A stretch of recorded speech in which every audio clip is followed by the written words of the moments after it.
Welcome back to a show about food. I'm Mike Rao, and today we're cooking carbonara.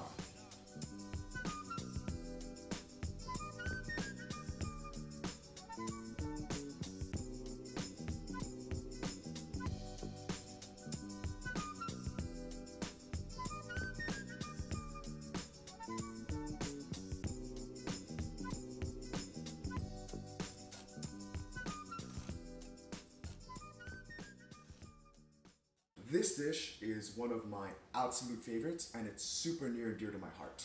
Believe it or not, it was actually one of the very first dishes ever passed down to me. I know what you're thinking.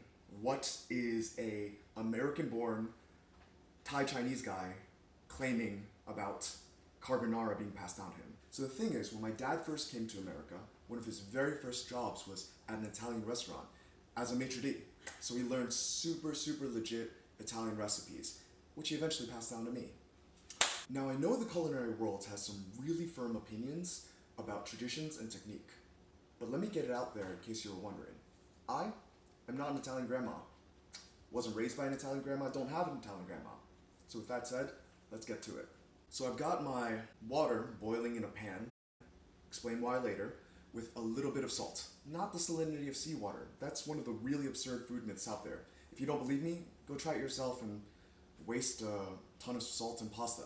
We're gonna get some linguine into that boiling water and get it to a perfect al dente. So I've got some bacon rendering its fat and crisping up in the oven. I'm using a pan because the surface area will allow for more evaporation. You've probably heard before that the pasta water is liquid gold and helps bind together your sauce to its pasta. It's like taking your pasta water gold and refining it. Here's an important tip. Your pasta is most at risk of sticking for the first 2 minutes. So I'm gonna keep this moving for a couple of minutes. We'll check back on this in a little bit. So, with regards to the sauce, into this mixing bowl goes 6 egg yolks and 2 whole eggs. And to the egg, I'm adding a couple dashes of fish sauce, some thinly sliced Kaffir Lime Leaves. Like I said, this is not so Italian. And a touch of cilantro, and a touch of sugar. Black pepper, coarsely crushed, and some of these wonderfully roasted Thai chili flakes from Thailand that my mom brought back for me. And I'm just giving that a quick stir to bring it all together. Alright, so the pasta is a perfect al dente, and I'm going to strain it out, being sure to conserve the pasta water. Piping hot pasta. A little bit of drippage, no harm, no foul. Straight into the raw eggs. The residual heat of the pasta will help these eggs coagulate and cook just enough.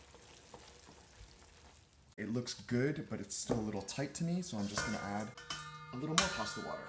This pasta water that I've created with the pan is significantly more potent as a binder because of how concentrated it is. And this wonderful bacon fat gets drizzled into my, yum, bacon fat Crispies. Strong recommend. Decidedly good eats. Let's see, does it need anything? I need a touch of salt. I add a ton of fish sauce.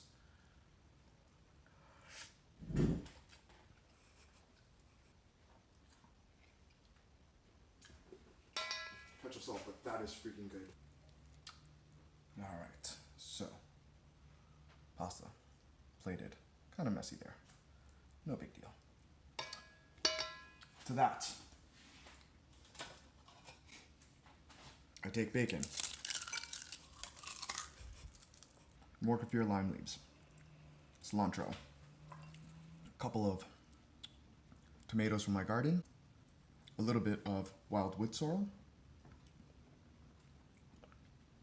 and a little bit of nasturtium to cover up the spots where I was sloppy with my plating. The finishing touch, Chinese chili oil. I know that seems like a generous amount, but it is absolutely freaking delicious. And there you have it. Is it pretty? I know all these traditionalists are probably rolling their eyes and getting ready to hit the dislike button, but since pretty much the beginning of recorded history, cuisine has constantly been evolving and innovating. And this is innovation. Plus, it's totally time for an Asian guy to steal some European things and appropriate them for themselves. That's really good. Yeah, I'm really happy with this. It's rated X. That means you're extra, extra.